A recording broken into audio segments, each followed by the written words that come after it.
2026년 보험업계의 새로운 소식들을 좀 모아봤는데요. 오늘 이 자료들을 쭉 보니까 이게 그냥 새 상품 나왔다 이 수준이 아니더라고요. 판이 바뀌고 있다는 느낌이랄까요? 그래서 오늘은 이 변화들이 정말 우리 삶과 지갑에 어떤 의미가 있는지 그 속내를 한번 깊게 파헤쳐 보겠습니다. 오늘 이야기의 핵심은 이거 같아요. 보험이 더는 사고 터진 뒤에 찾는 소화기가 아니라는 거. 평소의 건강, 자산, 노후까지 미리 챙겨주는 스마트 홈 시스템처럼 진화하고 있다는 거죠. 네, 맞아요. 예전에는 아프거나 다쳤을 때, 그러니까 사후에 돈을 받는 게 보험의 전부였다면요.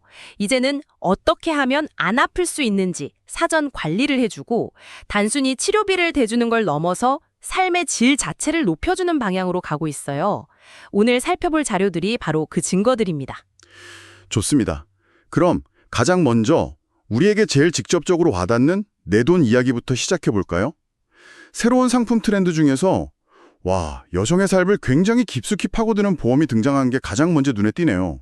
네, 하나손해보험 상품이죠. 업계 최초로 이혼 소송 변호사 비용에 가정폭력 피해까지 보장한다고요? 네, 단순히 질병이나 상해뿐만이 아니에요. 난임 시술이나 산후조리원 비용처럼 여성의 생애 조기에서 마주할 수 있는 중요한 이벤트들을 폭넓게 지원하는 겁니다. 저는 이 부분이 정말 흥미로워요. 이혼이나 난임 같은 건 과거에 보험이 다루던 위험과는 결이 좀 다르잖아요. 이게 그냥 보험업계가 새로운 시장을 찾은 걸까요? 아니면 우리 사회의 변화를 반영하는 더 큰 의미가 있는 걸까요? 아주 정확한 질문이세요. 둘 다라고 봐야죠. 당연히 새로운 시장을 개척하려는 비즈니스적인 측면도 있습니다. 하지만 더 중요한 건 우리 사회의 가족 구조나 가치관이 변하고 있다는 현실을 보험사가 드디어 따라잡기 시작했다는 신호예요. 이혼이 더는 숨길 일이 아니고 난임 극복이 중요한 사회적 과제가 된 현실을 상품에 반영한 거거든요. 즉, 신체적 위험뿐만 아니라 법률적, 재무적, 심리적 리스크까지 전부 관리 대상으로 보기 시작했다는 것. 이건 정말 큰 패러다임의 전환입니다. 듣고 보니 보험의 역할이 정말 넓어지고 있네요. 또 다른 아주 현실적인 문제, 바로 물가를 겨냥한 상품도 있어요. 고물가 시대에 맞춰서 사망보험금이 시간이 지나면서 최대 7배까지 불어나는 종신보험이 나왔더라고요. NH농협생명 상품인데 지금 받는 1억 원이 20년 뒤에는 휴지 조각이 될 수도 있다는 그 불안감을 정면으로 파고든 아이디어 같아요. 여기서 핵심은 두 가지입니다. 체증 구조와 계약 승계 기능이에요. 매년 보험금이 눈덩이처럼 불어나는 구조인데 더 재미있는 건 보험 계약자를 배우자나 자녀로 바꿀 수 있게 길을 열어줬다는 점입니다. 잠깐만요. 계약자를 바꿀 수 있다고요? 네, 그건 그냥 사망보험이 아니라 사실상 자산을 물려주는 상속도구로 쓰일 수 있다는 뜻 아닌가요? 이러면 좀 부자들만을 위한 상품처럼 보이기도 하는데요. 세금 문제 같은 걸 피하려는 수단으로 비칠 수도 있겠고요. 날카로운 지적이세요. 사실 그런 목적으로 활용될 가능성이 충분히 있습니다. 사망 보장이라는 본연의 기능을 넘어서 상속 및 증여 수단으로 설계된 측면이 강하죠. 그렇군요. 물론 그렇기 때문에 초기 보험료 부담이 일반 종신보험보다 훨씬 클 수밖에 없어요. 세상에 공짜 점심은 없으니까요. 그렇죠. 혜택이 큰 만큼 이다 초반에 감당해야 할 비용이 얼마인지 꼼꼼히 따져보고 이게 정말 나에게 필요한 기능인지 판단하는 게 중요합니다. 알겠습니다. 이제는 반대로 돈을 아낄 수 있는 보험 이야기도 해보죠. 아프기 전에 건강을 챙기면 보험료를 깎아준다는 건강 증진형 보험. 걷지 목표를 채우거나 살을 빼면 돈을 돌려준다니 이건 정말 쏠깃한데요. 이러다 제 스마트워치가 어제 치킨 드셨네요. 보험료 1% 인상입니다 하고 알림 보내는 날이 오는 거 아닐까요? 하하, 아주 틀린 상상도 아니에요. 그게 바로 이 보험의 핵심이니까요. 고객은 건강 챙기면서 돈 아껴서 좋고 보험사는 고객이 건강해지니 보험금 나갈 확률, 그러니까 손해율이 낮아져서 좋은. 완벽한 윈윈 구조네요. 맞습니다. 지금은 걸음수나 체중 정도를 보지만 앞으로는 스마트워치 같은 웨어러블 기기랑 더 깊숙이 연동이 될 거예요. 그래서 수면의 질, 심박수, 스트레스 지수까지 실시간으로 반영하는 훨씬 정교한 서비스로 발전할 겁니다. 생각만 해도 편리하면서도 약간은 감시받는 기분도 드네요. 그런데 이렇게 혜택이 늘어나는 흐름과 정반대로 이제껏 받을 수 있었던 돈을 못 받게 되는 큰 변화도 있습니다. 특히 운전하시는 분들이라면 이건 정말 중요하게 들으셔야 할 것 같아요. 교통사고 경상 환자의 치료와 합의금 체계가 완전히 바뀐다면서요? 네, 어쩌면 오늘 다루는 내용 중에 일반 소비자에게 가장 직접적으로 또 가장 민감하게 와닿을 변화일 겁니다. 지금까지는 가벼운 접촉사고에도 필요 이상으로 병원을 오래 다니는 소위 나이롱 환자 문제가 계속 지적돼 왔잖아요. 그렇죠. 이걸 막기 위해 금융당국이 드디어 칼을 빼들었습니다. 구체적으로 어떻게 바뀌는 건가요? 크게 두 가지예요. 첫째, 앞으로 경상 환자, 그러니까 부상 등급 12급에서 14급에 해당하는 분들은 기본 치료 기간이 8주로 제한됩니다. 8주요? 네. 만약 8주 이상 치료가 필요하다면 의사의 진단서만으로는 안 되고 별도의 의료 심사를 통과해야만 보험 처리가 가능해져요. 둘째, 이게 더 중요한데 관행적으로 지급되던 향후 치료비 명목의 현금 합의금이 원칙적으로 금지됩니다. 앞으로 치료 잘 받으세요 하면서 미리 돈 주고 합의 끝내는 거요? 맞아요. 그 방식이 이제는 안 된다는 거죠. 와, 이건 정말 큰 대나네요. 그럼 여기서 이득을 보는 쪽과 손해를 보는 쪽이 명확하게 갈리겠어요. 보험사 입장에서는 보험금 지급이 줄어드니 무조건 이득일 테고 나이롱 환자들도 사라지겠죠. 하지만 정말로 아픈데 경상으로 분류된 선량한 피해자들은 제대로 보상받지 못하게 되는 거 아닌가요? 바로 그 지점이 가장 큰 논란거리입니다.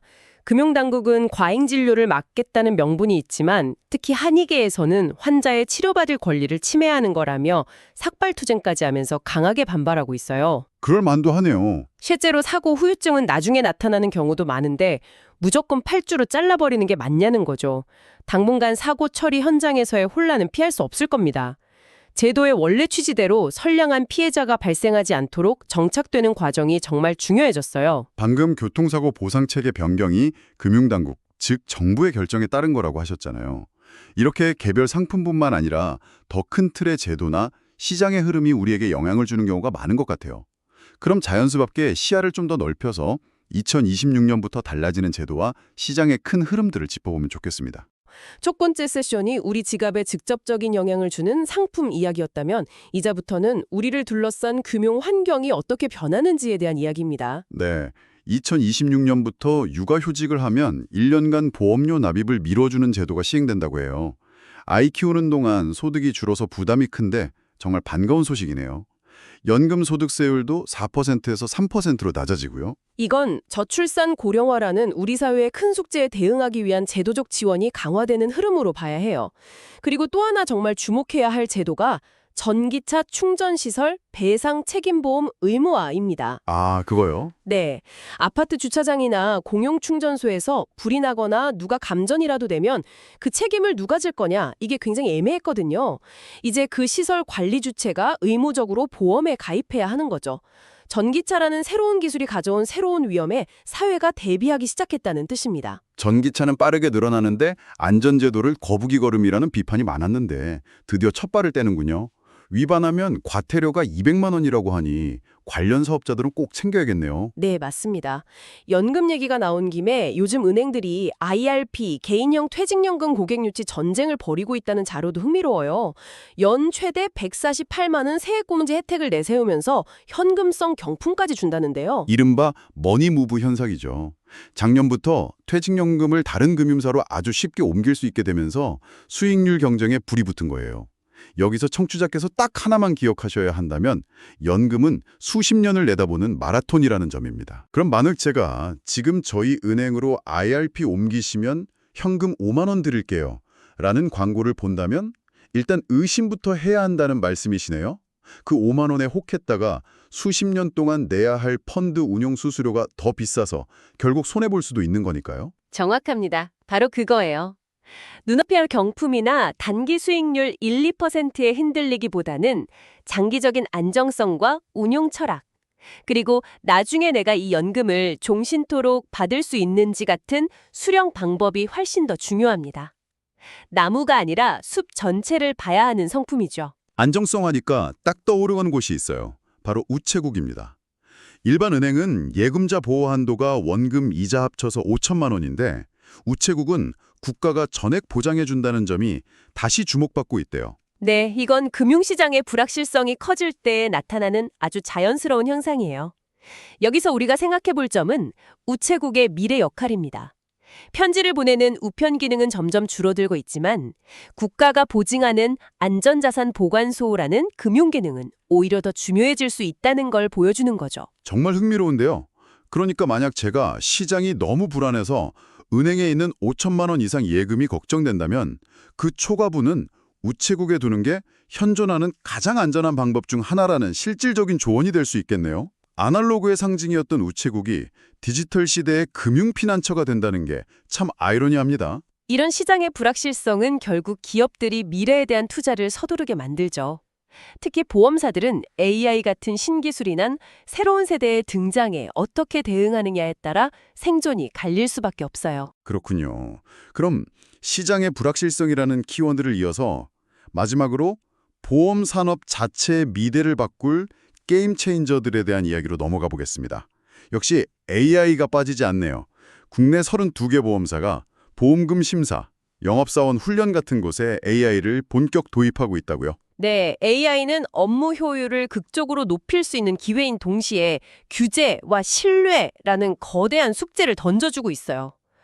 예를 들어 AI가 보험 가입을 거절했는데 그 이유를 물어보니 데이터상 위험도가 높게 나왔습니다. 라고만 답한다면 소비자가 납득할 수 있을까요? 그게 바로 AI의 블랙박스 문제잖아요. AI가 왜 그런 결정을 내렸는지 인간이 설명할 수 없는 경우요.